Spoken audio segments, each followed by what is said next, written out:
हमारे संविधान में कैसी समानता है, हमारे संविधान में भ्रातृत्व की भावना कैसे होगी, हमारे देश में एकता और अखंडता का क्या उद्देश्य होगा। एकता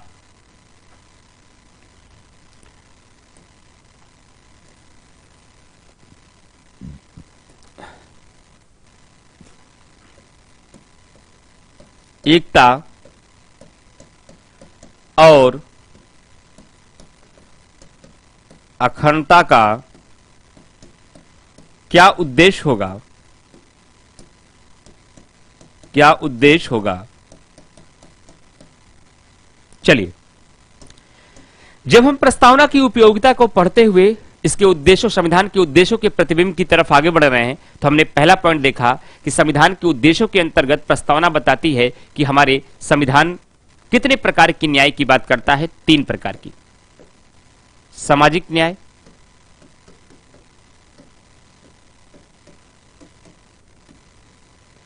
आर्थिक न्याय,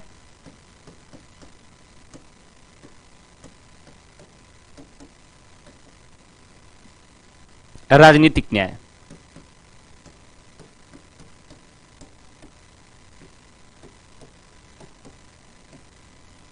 अब सवाल उठता है, सामाजिक, आर्थिक और राजनीतिक न्याय का मतलब क्या हुआ। न्याय का मतलब तो हमने बचपन के एनसीईआरटी में पढ़ा है कि सर न्याय का मतलब होता है जस्टिस। यह संकीर्ण अवधारणा है, तो बड़ा छोटी सी सोच हो जाएगी हमारी आपकी। संकीर्ण अवधारणा है, लेकिन हमारे संविधान का जो उद्देश्य है, हमारी प्रस्तावना के अंतर्गत जो संविधान के उद्देश्यों को बताया गया है, उसके तहत जिस न्याय की बात की गई है, उस न्याय का मतलब जस्टिस नहीं है। उस न्याय का मतलब न्याय, ये जस्टिस मतलब न्याय वाला न्याय नहीं है। ये तो हमारी संकीर्ण अवधारणा हो जाएगी। इसमें डिस्ट्रीब्यूटिव जस्टिस की बात की गई है। डिस्ट्रीब्यूटिव जस्टिस की बात की गई है। जस्टिस की बात की गई है, जिसका तात्पर्य होगा कि हमारे देश के भीतर किस प्रकार से न्यायपूर्ण तरीके से संसाधनों का, स्वामित्व का, प्रशासन का, राजनीति का वितरण किया जाए, उस न्याय की बात की गई है। वितरण रूपी न्याय की बात की गई है, उस न्याय की बात नहीं जो सर्वोच्च न्यायालय का न्यायाधीश फैसला सुनाता है। हमारे संविधान में का जो मुख्य उद्देश्य है वह 3 प्रकार की न्याय को स्थापित करने का भी उद्देश्य दिया गया है, और इसका उल्लेख आगे चल करके नीति निर्देशक तत्वों के माध्यम से आर्टिकल 38 के अंतर्गत संविधान सभा के द्वारा सरकार को भी इस बात का निर्देश दिया गया है कि वह अपने देश के भीतर सामाजिक, आर्थिक और राजनीतिक न्याय को स्थापित करने का काम करेगी। हमारे देश के भीतर वह सामाजिक, आर्थिक और राजनीतिक न्याय को स्थापित करने का प्रयास करेगी। लेकिन सवाल उठता है, अगर यहां 3 प्रकार की न्याय की बात की गई है, तो आपने कहा सर यहां न्याय का मतलब जस्टिस नहीं बल्कि यहां डिस्ट्रीब्यूटिव जस्टिस की बात है, वितरण मूलक न्याय की बात है। और इसके तहत कहा गया है हमारे देश के भीतर, हमारा संविधान कहता है सामाजिक न्याय स्थापित होना चाहिए, आर्थिक न्याय स्थापित होना चाहिए, राजनीतिक न्याय स्थापित होना चाहिए। तो मेरा सवाल है कि सामाजिक न्याय का तात्पर्य क्या है। वही बात जो मैंने संपूर्ण प्रभुत्व संपन्नता में समझाई थी। यहां सामाजिक न्याय का तात्पर्य है कि हमारे समाज के भीतर, हमारे समाज के भीतर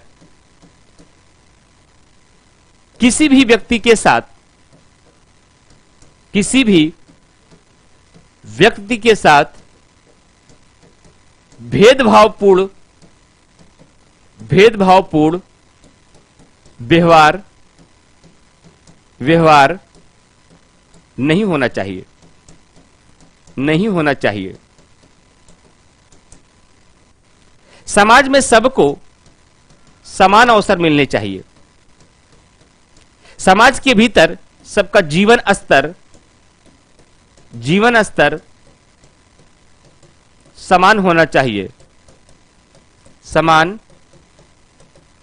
होना चाहिए। तो आर्थिक न्याय क्या कहता है?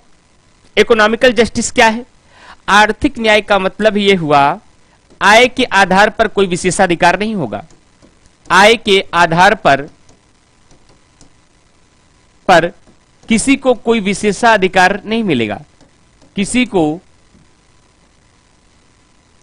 विशेषाधिकार नहीं मिलेगा। देश की संपदा का, वेल्थ, देश की संपदा का न्यायपूर्ण तरीके से वितरण किया जाएगा। न्यायपूर्ण तरीके से वितरण किया जाएगा।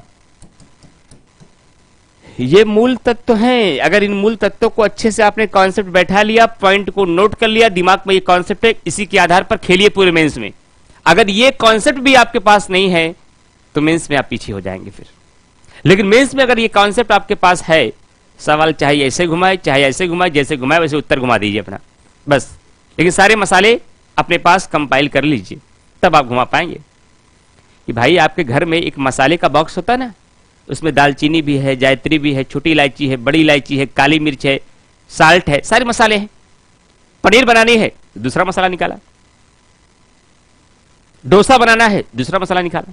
सांभर करना है, दूसरा मसाला। लेकिन कहां से निकाल रहे हैं? क्योंकि आपके पास पूरा मसाले का खजाना है, और उसी मसाले के खजाने में जैसी डिश की डिमांड की गई वैसा मसाला निकाल के यूज कर दिया और सबको प्रसन्न कर दिया।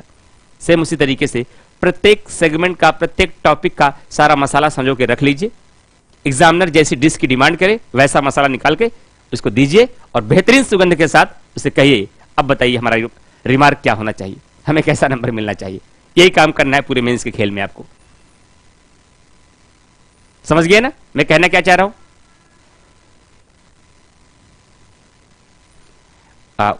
उत्तरा परमार जी क्या कह रहे हैं? सर बिल्कुल सर, मैं मेन चीज आंसर राइटिंग ही है, वही है सिविल सेवक के रूप में मेन। ये अब आपको पॉलिटी पढ़ने का मजा आ रहा होगा।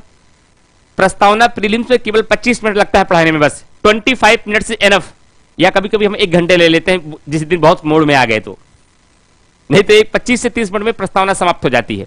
लेकिन मेंस की क्लास में देखिए अब उसी का क्या हो रहा है, विस्तार हो रहा है।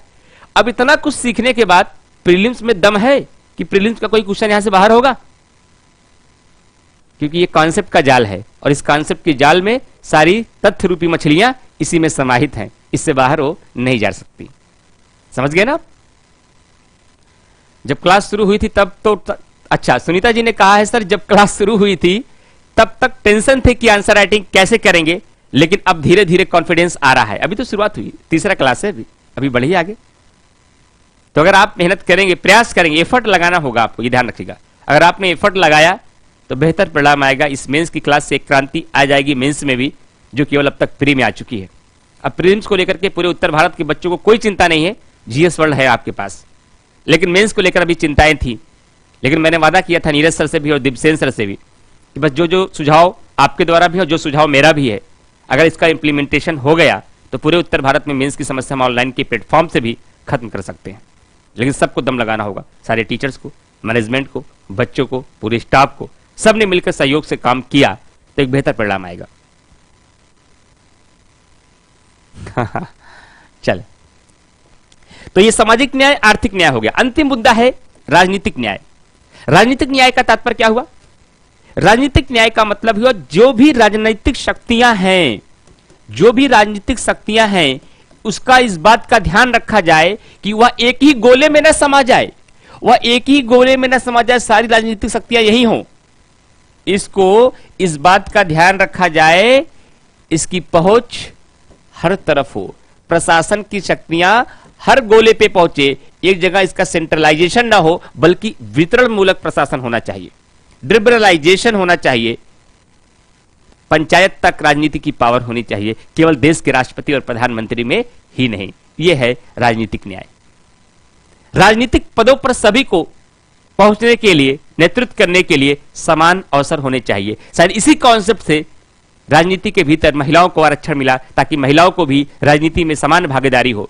वंचित तबकों को, ओबीसीओ के लिए कुछ सीटें आरक्षित कर दी गई उनके विवेकानुसार, ताकि उनको समान अवसर मिल पाए। किसी खास वर्ग का राजनीतिक सत्ता पर ही अधिकार न होने पाए, कोई भी व्यक्ति राजनीतिक सत्ता पर पहुंच पाए।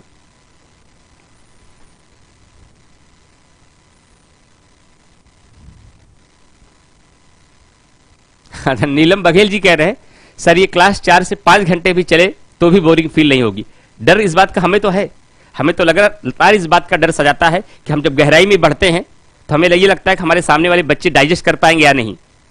लेकिन अच्छी बात है, यह हौसला कहीं ना कहीं हमारा बढ़ाता है। जब स्टूडेंट का ये कमेंट हो कि सर 4 से 5 घंटे भी अगर आप क्लास लेते रहे तो बोरिंग नहीं होगी, तो यह हौसला बढ़ता है। इसके लिए बहुत शुक्रिया कि आप लोग इतने लगन और डेडिकेशन के साथ क्लास ले रहे हैं। चलिए, तो हमने आपको न्याय के माध्यम से प्रस्तावना के अंतर्गत जो संविधान के उद्देश्यों का जो परिचय करता है, उन उद्देश्यों में जो न्याय की बात की गई है, इन 3 प्रकार के न्याय जो हमने कहां से लिया है, प्रीलिम्स में बताया जाता है रूस की क्रांति से। उन 3 प्रकार में जो सामाजिक, आर्थिक और राजनीतिक न्याय है, उसकी मैंने व्याख्या कर दी। और यहां न्याय का तात्पर्य जस्टिस नहीं है, तो एक संकीर्ण अवधारणा है। यहां न्याय का मतलब है वितरण मूलक न्याय। समाज की जो भी संपत्ति है, जो भी सामाजिक स्थितियां हैं, जो भी आर्थिक स्थितियां हैं, जो भी राजनीतिक स्थितियां हैं, उसका वितरण इस प्रकार से किया जाए कि इसका उजाला या इसका पानी फव्वारे की पानी की तरीके से चले, पाइप की पानी की तरीके से नहीं, जिसकी धार जहां जाए वहीं लगे, बल्कि फव्वारे की पानी की तरीके से जहां भी फैले हर तरफ वो ताजगी नजर आए। इस प्रकार से वितरण मूलक न्याय होना चाहिए। वितरण मूलक आपके भीतर हर चीजों का पहुंच होनी चाहिए ताकि प्रत्येक व्यक्ति को उसकी प्राप्ति हो पाए।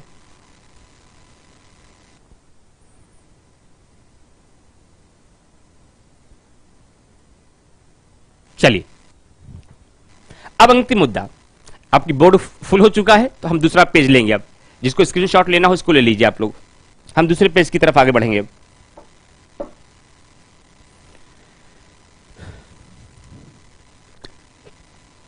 चलिए,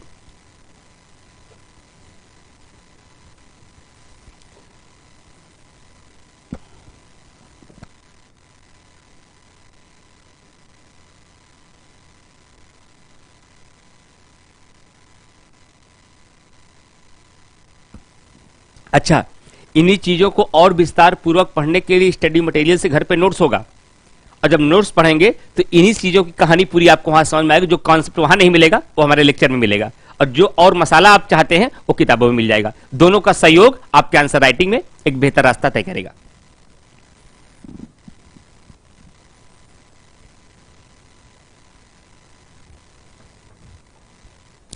अब हम स्वतंत्रता की तरफ आगे बढ़ेंगे। स्वतंत्रता, संविधान के और क्या उद्देश्य है? प्रस्तावना हमारे संविधान के कुछ और उद्देश्यों को बताती है और कहती है कि संविधान अपने देश के नागरिकों को कुछ स्वतंत्रताएं प्रदान करती है। कुछ स्वतंत्रताएं प्रदान करती है। कितने प्रकार की? 5। कौन कौन सी? विचार, अभिव्यक्ति,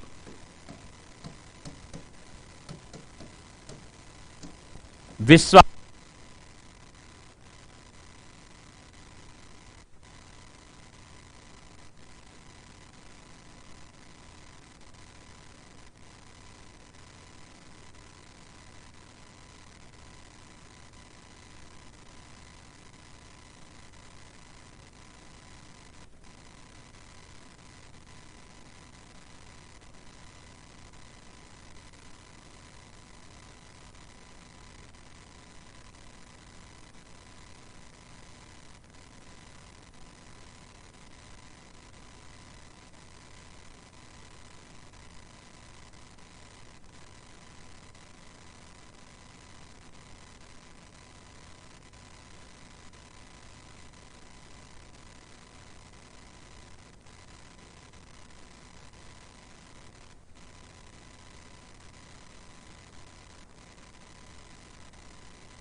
अपने धार्मिक कार्यों के प्रबंध की भी स्वतंत्रता होगी। जैसे आप धार्मिक संस्थानों की स्थापना भी कर सकते हैं।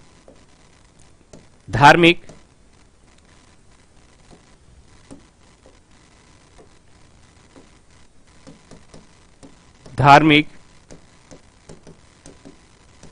संस्थानों की स्थापना भी कर सकते हैं। अपने धार्मिक संस्थानों की स्थापना भी कर सकते हैं। धार्मिक कार्यों का प्रबंध भी कर सकते हैं। धार्मिक कार्यों का प्रबंध भी कर सकते हैं, जो आपको आर्टिकल 26 में मिलता है। और इन्हीं स्वतंत्रताओं का, विचार का, अभिव्यक्ति का, विश्वास का आपको आर्टिकल 19 में मिलता है, ताकि व्यक्ति का भौतिक और नैतिक विकास विस्तार पूर्वक हो पाए। संविधान के उद्देश्यों में एक उद्देश्य यही है, यह भी है कि अपने नागरिकों को ये सारी स्वतंत्रताएं प्रदान हो पाए, ताकि उनके व्यक्तित्व का विकास हो पाए और वो अपने जीवन में अपना सामूहिक और व्यक्तिगत विकास करके चरमोत्कर्ष की तरफ जाएं, ताकि हमारे समाज का भी, हमारे राज्य का भी और हमारे राष्ट्र का भी विकास हो पाए। कौन बताता है? ये प्रस्तावना बताती है।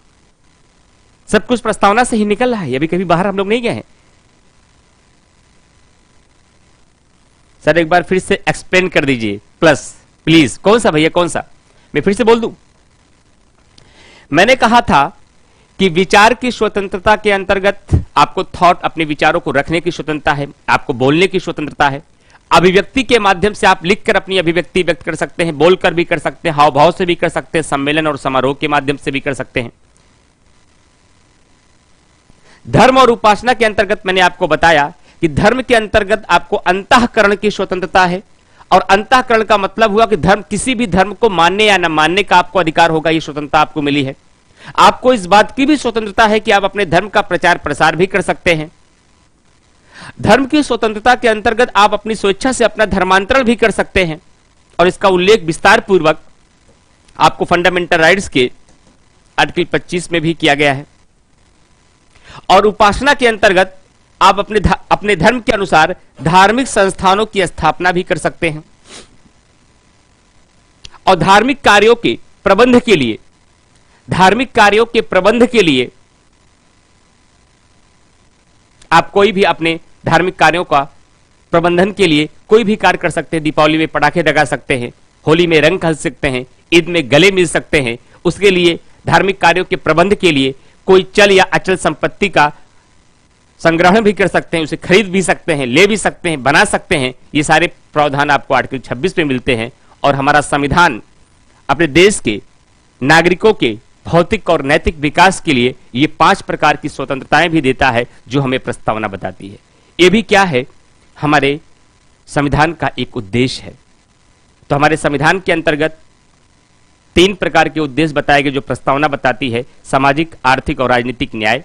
5 प्रकार की स्वतंत्रता मिली है, विचार, अभिव्यक्ति, विश्वास और धर्म और स्वतंत्रता। वो स्वतंत्रताएं क्या हैं वो मैंने आपको बता दिया। उसके अलावा मैंने बताया है, यहां 2 शब्द पे और ध्यान देना है बस आपको, बंधुता वाले शब्द पे, बंधुता शब्द पे, और एकता और अखंडता वाले शब्द पे। उद्देश्य के अंतर्गत 2 बातें और हैं। पहली बात है आपकी बंधुता, जिसे बोलते हैं फ्रेटर्निटी। दूसरा है देश की एकता और अखंडता। दोनों आपस में कहीं एक दूसरे से मिलता हुआ जो रूप है, यह देश की एकता और अखंडता। ये सारे आदर्श हमने कहां से लिए? बंधुता के आदर्श, देश की एकता और अखंडता के आदर्श, स्वतंत्रता के आदर्श, ये हमने फ्रांस की क्रांति से लिए। फ्रांस की क्रांति में बंधुता शब्द की ऐसी गूंज हुई जिसके बीच दुनिया के हर देशों तक पहुंचे। ये फ्रांस की क्रांति से लिया गया शब्द है। ये फ्रांस की क्रांति से लिया गया शब्द है। और बंधुता शब्द को क्यों हमारे प्रस्तावना में शामिल किया गया? क्योंकि हमारे देश के भीतर आजादी के बाद हमारे देश का धर्म के आधार पर विभाजन हो चुका था। धर्म के आधार पर विभाजन हो चुका था। धर्म के आधार पर विभाजन हो चुका था और धर्म के आधार पर विभाजन हो जाने की वजह से हमारी संविधान सभा इतनी डर चुकी थी कि हमारा देश एक वैविध्य वाला देश है। वैविध्य का मतलब क्या होता है? डाइवर्सिटी। डाइवर्सिटी का मतलब क्या होता है? यहां विभिन्न धर्मों के लोग हैं, विभिन्न नस्लों के लोग हैं, विभिन्न भाषाओं के लोग हैं, विभिन्न संस्कृतियों के लोग हैं और इन सारी विभिन्नताओं के बीच में एक रूपता को साध पाना एक मुश्किल काम होगा और इस एक रूपता को साधने के लिए प्रत्येक व्यक्तियों में आपस में समरसता आनी चाहिए, भ्रातृत्व की भावना आनी चाहिए, फ्रेटर्निटी आनी चाहिए, तब जाकर के देश को एक सूत्र में बांधे रहा जा सकता है। वरना आज धार्मिक आधार पर केवल भारत का विभाजन हुआ है तो न जाने भाषा के आधार पर क्या हो जाए, संस्कृतियों के आधार पर क्या हो जाए, नस्लों के आधार पर क्या हो जाए, धर्मों के आधार पर भविष्य में और क्या हो जाए। इन सारी चीजों को साधने के लिए प्रस्तावना में संविधान का एक और उद्देश्य बताया गया कि अपने देश के भीतर भ्रातृत्व की भावना का विकास किया जाए, फ्रेटर्निटी को लाया जाए, ताकि 1947 जैसी घटना को भविष्य में फिर भी कभी दोहराया न जाए। इसलिए फ्रेटर्निटी की बात की गई है और इसी से डरते हुए एक शब्द और जोड़ा गया कि पहले बंधुता को लाओ, आपस में फ्रेटर्निटी आए, भाईचारे की भावना आए और इसी भाईचारे की भावना के साथ साथ अपने देश में देश की एकता और अखंडता के लिए जो भी कंपोनेंट चाहिए उसको देश में लाया जाए। और अपने देश के भीतर एकता और अखंडता को लाने के लिए अपने समाज में कौन से कंपोनेंट को होना आवश्यक है? अगर हम अपने देश के भीतर एकता और अखंडता को लाना चाह रहे हैं, हमारे देश के प्रत्येक नागरिक में राष्ट्र के प्रति निष्ठा की भावना रहे, देश प्रेम की भावना रहे, इसके लिए जिन तत्वों की आवश्यकता है उसको देश के भीतर लाया जाए और ऐसे जो भी बाधक तत्व हैं उन सभी बाधक तत्वों को समाप्त करने का प्रयास किया जाए। अच्छा, राजीव शुक्ला जी ने कहा है सर न्यू कार के लिए बहुत बहुत बधाई। चलिए शुक्रिया आप सब लोगों के लिए, आप सब लोगों का प्यार है। एक छोटी सी उपलब्धि, लेकिन बस अपने गार्जियनों को जिनकी बदौलत आप एक संघर्ष करके एक मुकाम तक पहुंचते हैं, जब अपने किसी कार्य की वजह से कभी उनके चेहरे पे मुस्कान आती है तो जीवन में कुछ बेहतर लगता है। और उपलब्धि तो छोटी सी है, लेकिन वो उपलब्धि बड़ी तब हो जाती है जब आप अपने बुजुर्गों के लिए, अपने पेरेंट्स के लिए, अपने माँ बाप के लिए, उनकी ओठों पर एक मुस्कान के लिए जीवन में कुछ कर पाते हैं तो आपके लिए वो विश्व कप जीतने जैसा हो जाता है। बस बात ये होती है। चलिए, तो भाईचारे की भावना हुई और मैंने कहा कि देश की एकता और अखंडता कि इतने सारे वैविध्य के बीच कैसे एक सूत्र में बांधा जाए पूरे भारत देश को। लिए इसके लिए आई की नहीं वी की भावना हो जाएगी, होनी चाहिए। आई की नहीं वी की भावना होनी चाहिए, मैं नहीं हम की भावना होनी चाहिए। हम यहां गुरूर नहीं है, हम यहां गुरूर नहीं है। हम दो होते हैं ना, यहां हम का मतलब हुआ जैसे कभी चार रिलेटिव्स खड़े होकर कहते हैं ये हमारा घर है, ये हमारी गाड़ी है, ये हमारा कार है। कभी कहते हैं ये मकान किसका बगल में, ये भी अपना है। और इस अपने में और हमारा कहने में या मेरा कहने में अंतर क्या था? क्या सर जब उसने कहा कि ये मेरा है तो ऐसा लगा कि हम क्यों खड़े हैं ऐसा लगा कि हम क्यों खड़े हैं। लेकिन जब उसने कहा ये अपना घर है, ये लगा आज रात ही बिताते हैं। कैसी भावना आपके अंदर आई जब उसने कहा ये अपना घर है? तो कलेजा आपका प्यार से लबरेज हो गया। लेकिन जब उसने कहा ये मेरा घर है तो अंदर से आप टूट गए। अगर भारत के प्रत्येक नागरिक के अंतर्गत अगर ये भावना होगी हमारा हिंदुस्तान, तो देश की एकता और अखंडता को कभी भी नस्लों के आधार पर, भाषा के आधार पर, धर्मों के आधार पर, जाति के आधार पर, संस्कृतियों के आधार पर कभी भी विखंडित नहीं किया जा सकता, बल्कि सदियों सदियों तक इस गंगा जमुनी तहजीब को एक डोरे में बांधे रहा जा सकता है। इसलिए अपने देश के भीतर ऐसा कोई भी माहौल न क्रिएट किया जाए, उपन्यास के माध्यम से, साहित्य के माध्यम से, भाषण के माध्यम से, नीतियों के माध्यम से, कार्यक्रमों के माध्यम से, राजनीति के माध्यम से, सत्ता के लोभ में, कि जिस मुश्किल के बाद हमने देश की आजादी को प्राप्त किया है और बामुश्किलन बहुत सारे सांप्रदायिक दंगों के पश्चात, बहुत सारे लोगों के लहुओं की कुर्बानी के बाद आज ये हिंदुस्तान एक डोर में बंधा है, उसको विखंडित न किया जाए। बहुत मुश्किल से हमने आजादी पाई है, तो आजाद हिंदुस्तान के बाद कम से कम ऐसा माहौल देश के भीतर न लाया जाए कि हमारा भारत कई टुकड़ों में बढ़ जाए। इसलिए प्रत्येक व्यक्ति का यह कर्तव्य बनता है अपने अंदर मैं की नहीं हम की भावना लाएं, अपनेपन की भावना लाएं, देश के प्रति निष्ठा लाएं, राष्ट्र के प्रति प्रेम लाएं, ताकि भारत इसी तरीके से सदियों से सदियों तक चलता रहे। हम अपनी संस्कृतियों को, अपने ज्ञान को, अपने विचार को अपनी अगली पीढ़ियों पर सौंप कर जाए और हमारा हिंदुस्तान यूं ही पलता फूलता आगे बढ़ता रहे। अनुपम सिंह क्या कह रहे हैं भैया? अरे भाई भी इस बहुत बहुत बड़ी उपलब्धि आपने दे दी। अभी उसके लिए बहुत लंबा सफर, बहुत लंबा, वो सब इत्तेफाक के सफर होते हैं।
चलिए वॉइस सब कुछ ठीक है?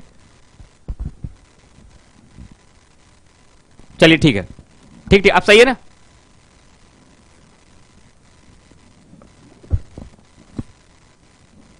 तो हमने आपका प्रकृति भी क्लियर कर दी, न्याय भी क्लियर कर दिया, इसके स्रोत भी क्लियर कर दिया। अब चलिए आगे चलते हैं फ्रेंड्स।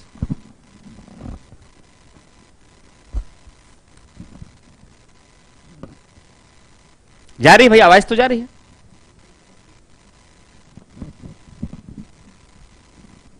ठीक है, अब आइए अगले मुद्दे को देखते हैं।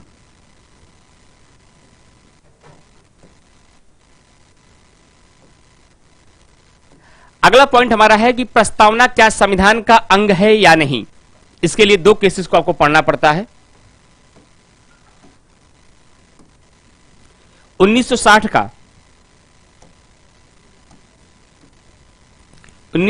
का बेरुबारी केस।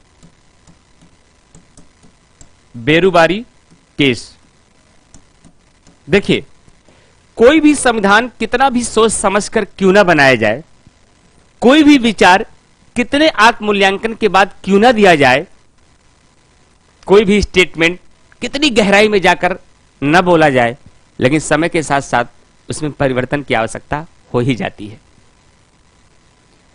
और जब आप अमेंडमेंट पढ़ेंगे अपने देश का संविधान संशोधन, तो अनुच्छेद 368 ये कहता है ऐसा कोई भी हिस्सा जो हमारे संविधान का भाग है, पार्ट है, केवल उसी में संशोधन किया जा सकता है। जो संविधान का हिस्सा नहीं है, जिसको बदल देने के बाद, इसको हटा देने के बाद संविधान के अर्थ में या उसमें कोई डिफरेंस, कोई फर्क नहीं पड़ेगा, वो संविधान का हिस्सा नहीं है। और पहली बार ये मामला 1960 में बेरुबारी केस में न्यायालय के पास पहुंचा और न्यायालय से पूछा गया क्या प्रस्तावना हमारे संविधान का अंग है या नहीं। अब संविधान का अंग का मतलब ये क्या हुआ? क्या संविधान के 22 भागों का मतलब 22 भाग कि उस भाग में शामिल है? नहीं। क्या प्रस्तावना को हमारे संविधान का अंग माना जाना चाहिए कि नहीं? और अंग का तात्पर्य यह हुआ, अब यहां पर कोई पुस्तक है नहीं हमारे पास। कोई पुस्तक होती तो जैसे आप कोई बुक लेकर के आते तो उस बुक के लास्ट में राष्ट्रगान लिखा होता है, मौलिक